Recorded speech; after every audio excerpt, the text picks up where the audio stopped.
Welcome to my 114th Facebook Live Wednesday.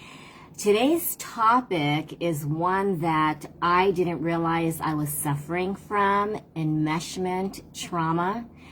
And I thought I need to do a Facebook Live on this topic because it makes all the conflicts, all the anxiety, all the worries that parents feel, like why are we holding on to what should not be our responsibilities, even though I think generational responsibilities have made us feel that we need to make sure our kids do the right thing, earn the right grades, make the right decisions, even to the point where they must behave, or else, it's an embarrassment to us, or, how dare they, like they are a reflection of what a good parent we are.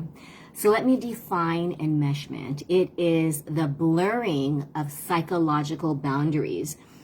So I was contemplating on how to share these, the facts and how we can heal from enmeshment trauma and what it is. So I decided to paint this, and it resembles, we really need to create our garden of peace. And I wanted to, really focus on the love that we feel, but also flowers, right? They grow, they bloom, they die. And if you have a flower, you water it, you take care of it, but are you really responsible? Say if a bird comes or a dog comes and rips its petals off, right? Why am I saying this? Because I'm guilty of this as well. We center our actions, our emotions on our kids' successes. We are proud when they do well. We are disappointed when they do wrong, or what we believe should not happen.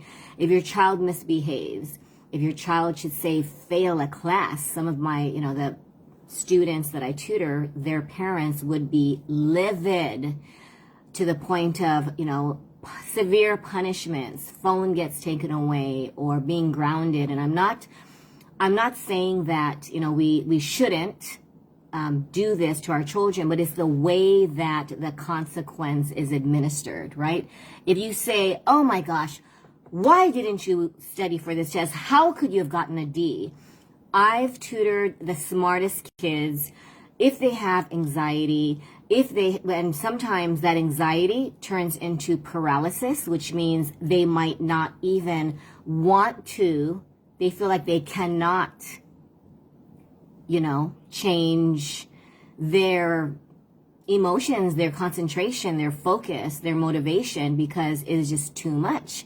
Maybe they have an instructor who is not the best at teaching according to their learning style. There's so many different reasons why a child fails, but to punish someone for earning a bad grade is telling them that their grades, their behavior, their achievements is what defines their worth. So I've been tutoring a lot of students recently. They're so stressed that they forget simple things that they've learned when they were 8, when they were 11. But their stress is so intense that they cannot think rationally. They can't even compute or write a sentence. And that's when I thought, wow, what is going on? And I said, is something going on? Are your parents stressing you out? Yes. They're forcing me to fill in the blank. And I thought, wow, and I was guilty of that. Did you study for a test? I was the one who quizzed my daughters and helped them, and thought that as an educator, it was my responsibility. I remember my dad writing in my first Mother's Day card, these are the most important students that you will ever have. Talk about pressure, and then knowing that I taught all these other children, I remember my youngest said, well, you don't care about me? Why aren't you tutoring me? And that's at the time when I remember, her teachers telling me they need to foster independent learning. So lately, that's what I've been doing with my students. If they get a C, if they get, like a grade that is not acceptable, I have some parents who say, you know what, as long as you try your best. And sometimes, they cannot even try their best because they're either overwhelmed, maybe they're just not, they feel like they're incompetent, which sometimes causes overwhelm, right? Major, major stress. So when you center your peace, right? And I used to say, I was so at peace, and then this happened. Why did they ruin my peace? Well, if you're responsible for your garden of peace, you get to allow what goes in there. Picture yourself holding, if it's storming and it's not almost like it's raining, you don't hold the umbrella up. You don't even protect your peace garden, and you're allowing all of these weeds, all of these, even, whoever is going to come in and destroy your garden, because our garden of peace is destroyed often. So I was thinking, oh my gosh, who does not feel this way? They need to know why their kids do what they're doing. They need to understand why they're feeling the way they're feeling. And it's one thing to be there to guide, but when we constantly, and I've been guilty of this, because we want to know, are they okay? What do they need from me? Sometimes it causes kids, and my students have shared this, they feel suffocated. They feel that their parents don't trust them.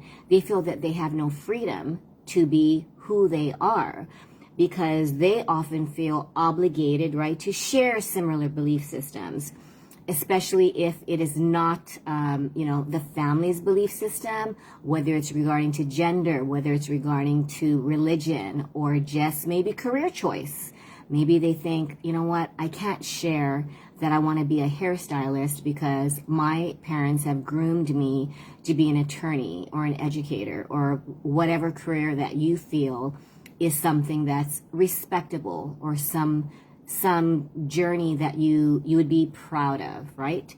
So I didn't realize that I did feel a lot of shame almost, because as an educator, if my daughters didn't do well, and I would hear parents and children, my students say, wow, if you're a tutor, your girls must get straight A's. And when they did, I would feel proud. If they didn't, I would feel, does this define my worth as a tutor? My worth as a mom, that did it show that I didn't care? So some of these parents really, have shared, I need to correct their homework. I can't turn it in. I used to tell, if you're staying past 10 p.m. and you're in third grade, turn it in incomplete. And I remember mom saying, what? That would make me a bad mom. And it's really hard, because when I had to do the same thing, I did not set healthy boundaries for me, because I always told my daughters, if you want to get that F, you don't want to try, it is your choice. Then the teacher called and said, if she turns it in before 10 a.m., it is the last day of finals, she will get an A. If she doesn't turn it in, she'll get an F. And I thought, oh my gosh. And my daughter said, you just said that if it was okay for me to get an F, that you'd be fine with it. And I remember thinking, but Chelsea, between an A and an F, and then her sister, this is a story that she is fine me sharing, because fortunately she's like, okay, mom, if it helps you, we need to get you this A. All you need to do is write, I think it was a movie review on Star Wars. And she goes, I don't know what Star Wars it was, and I don't remember. And I thought, Chelsea, you have 20 minutes to turn it in. And then I'm panicking. And at 20 minutes, she had like one sentence. But the main thing, she did turn it in. She got the A, and upon reflection, years later, I thought I should have let her get the F. We need to allow our children to make mistakes in a safe zone. If they get an F, it is not going to end their lives. If you let them cross the highway in a busy highway, no, of course. So when you allow your kids, it is, there's a fine line, but you know what I mean. Be safe in the opportunities. But many opportunities, that it deals with their choices, their behavior. Like, oh my gosh, why did you do that? I've been holding that in, But inside, I'm thinking, wow, I am thinking it. Why wouldn't you want to fill in the blank? So, parents do feel guilty.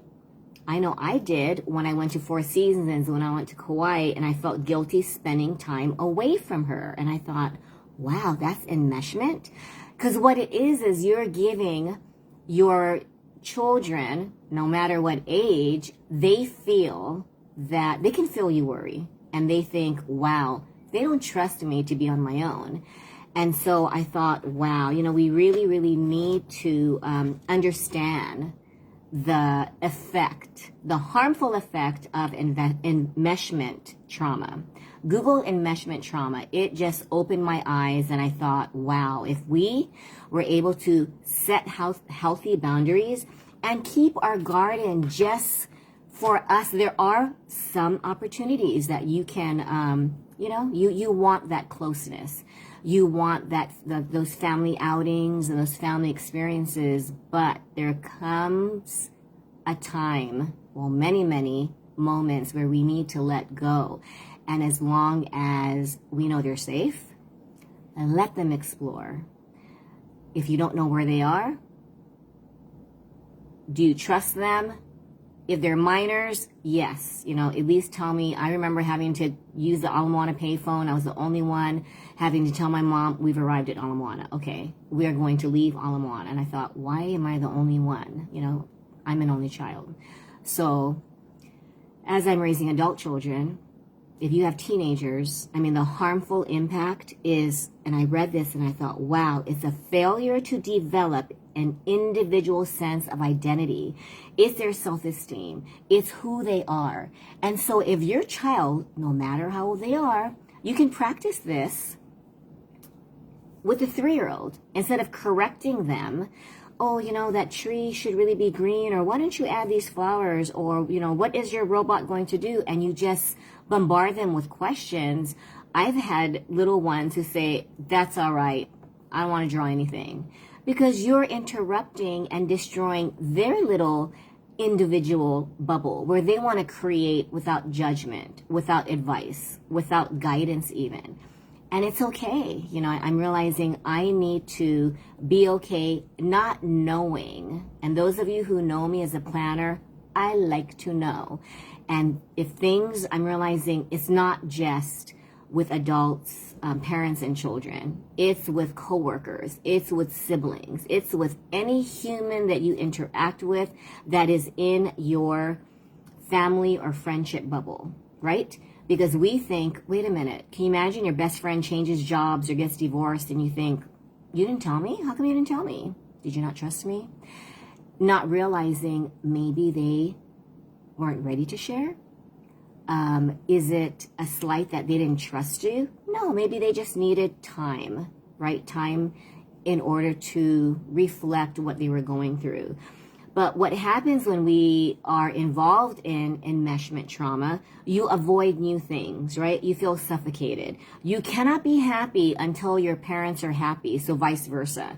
Parents have a hard time feeling happy if their children are going through some life challenges. And will they? Yes, things will be fine, and then they won't be fine. Things will be fine.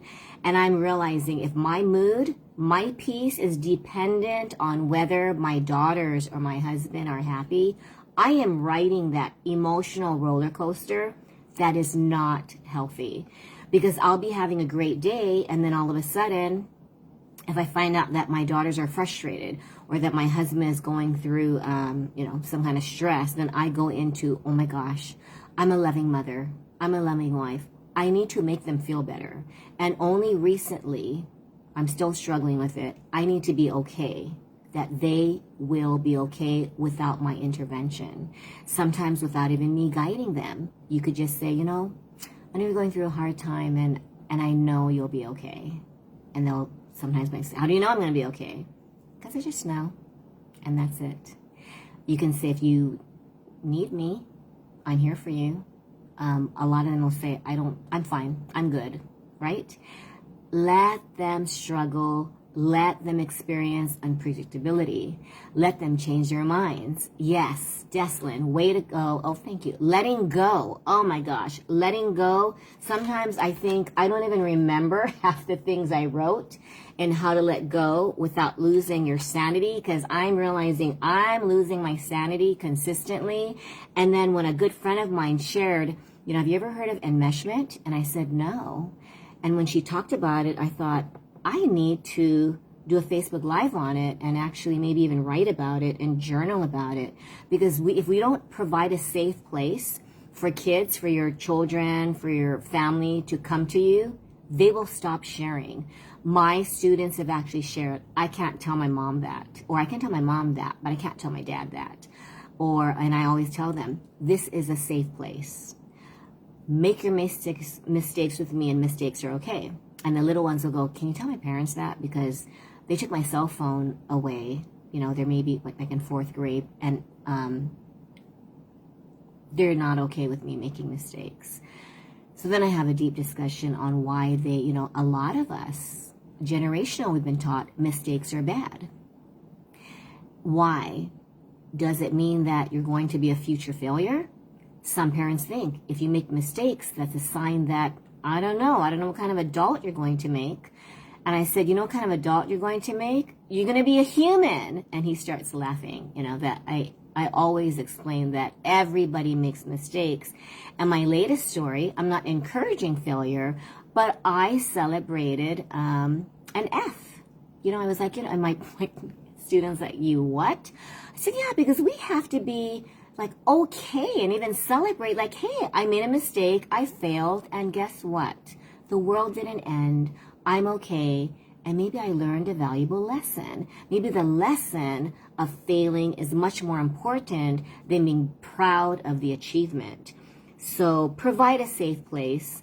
Is it going to be hard to release judgment? Yes. Big time. As a parent, though, I'm realizing that the safer environment that you provide, the happier your children will be, because they will not feel that they need to live up to unrealistic expectations. And it is hard. It is hard to live up to, you need to get, I have a few mothers years ago, like my daughter's job is to get straight A's. And I remember saying, did you get straight A's? Oh no, it's just mediocre. I was lucky if I got C's. But you know what? It's her job to get straight A's. She's not working. She's a teenager. So that's her job.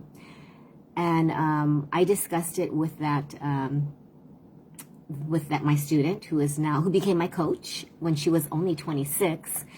And we had a really deep conversation about how we need to heal our inner child because of what we experienced as a child. So, just stop feeling guilty.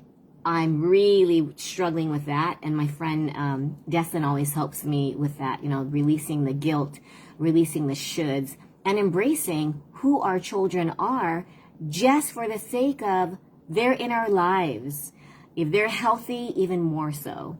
If they are struggling with failure, indecision, not meeting societal's, these milestones that society feels like they should. You should be out of the house at a certain age. You should be getting your license at a certain age. You should be maybe getting a scholarship if you are a smart, goal-oriented child. We need to stop and break these they're barriers that really stunt our spiritual, our emotional, our mental growth. And it's going to harm future generations because we're going to struggle with developing a strong sense of self without the need of approval, right? We all need approval. I was hesitant in even sharing this topic because I remember telling a grandma once, and even a mother, we need to be okay when our kids don't do what we want them to do. And I encourage my daughters to do things even though I might not agree with. And she said, I'm not going to tell my kids that. They need to do what I tell them to do because I know better. And I get it, you know. We've lived longer than them. We probably have way more years of wisdom and experience. But, you know, the mistakes that we've made, we've learned from them.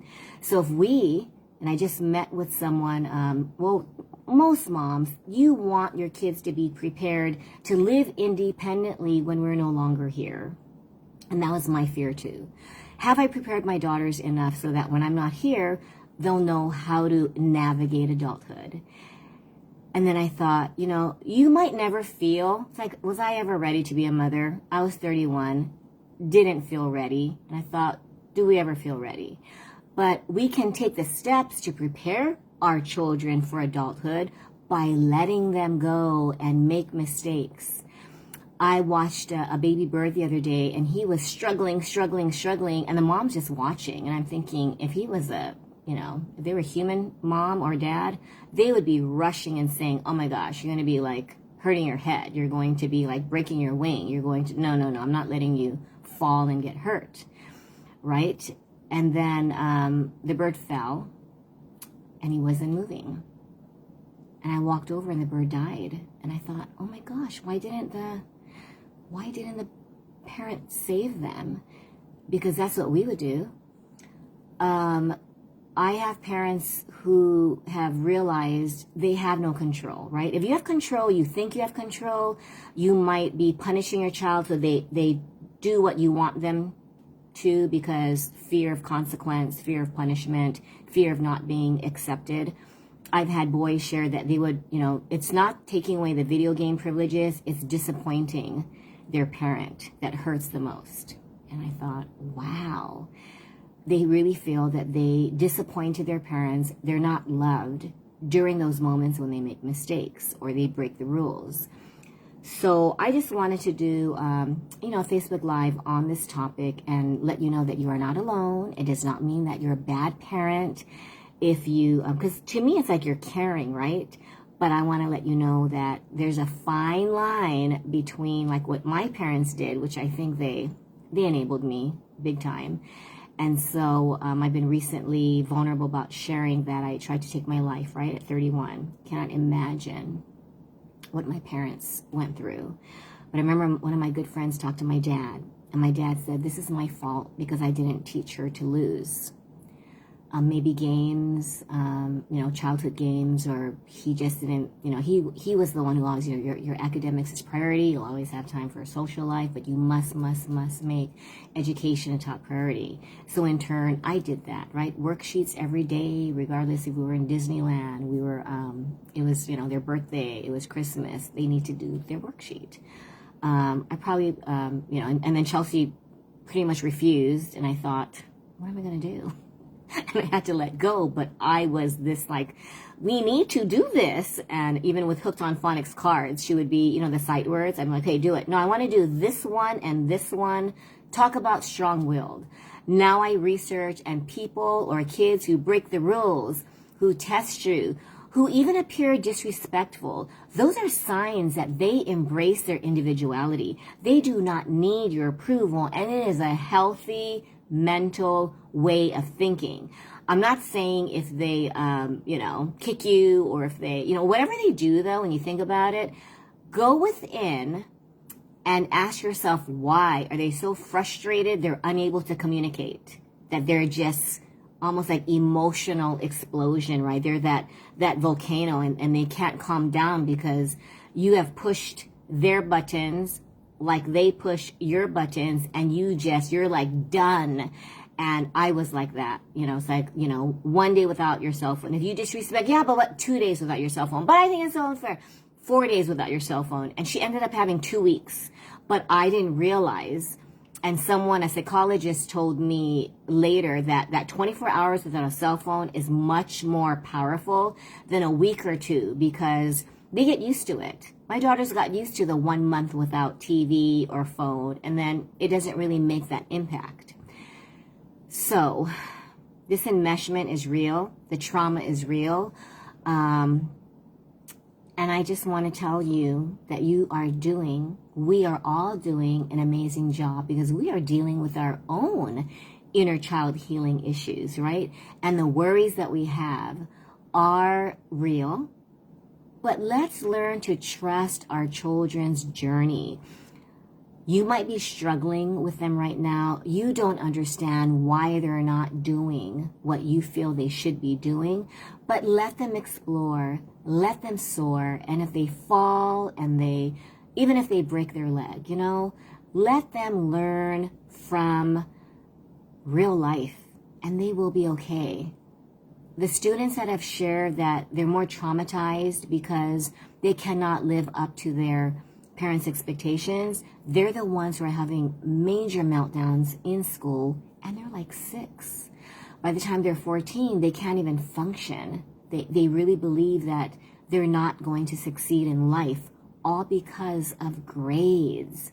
So that's my mission. Let's look at what's truly important: mental health, self-esteem, just really encouraging them to embrace their individuality, even though it doesn't jive with our belief system. Maybe they're struggling with telling you that, they prefer a certain, career path, or maybe a gender issue, or just their interests. Maybe they think, like one of the boys that I tutored was embarrassed that he liked a cartoon that he feels that only girls should like. I mean, these stereotypes really harm our children's self-worth, because they believe that they should not like what they like. They should not pursue what they like. They should not misbehave. And when we're dealing with raising perfectionists, and I was like that. My parents never forced me, but I think I really lived off that praise. My dad paid me for my A's, so I knew that if I got straight A's, every quarter I would, get a lot of money. And then he said if you got D's and F's, I had to pay him. So I never got D's and F's. Actually, I changed that. My senior year, I didn't want to be salutatorian, so I thought I'm going to fail trig. And all I did was write poetry, right? And I failed. I wanted to get 2 F's though, just in case. And so my general business teacher said, just take the test and I'll give you a C. And I was like, no, I'm good with the F. Oh my gosh, my dad got that. Do you remember that the report cards are like really small parchment paper? He crumpled it up. He threw it on the floor, and I just stood there. And I remember thinking, I didn't care. I was tired of living up to perfectionism. And I think that symbolizes enmeshment in a nutshell. We need to stop putting unrealistic expectations on ourselves as parents, wanting our kids to be a certain way, and making them feel that they're guilty if they're not meeting our expectations. So I don't know if I rambled, and I know I talk fast. But this is just such a strong passion of mine. And because I'm guilty of this, I wanted to share that you are not alone. We are doing the best job that we can. Thank you for watching, guys. And let me know if you have a specific topic. Follow me on TikTok, Letting Go with Aloha. Instagram, Letting Go with Aloha. My website is www.lettinggowithaloha.com. Message me. I just really want to be here for you. Thanks, guys. Bye.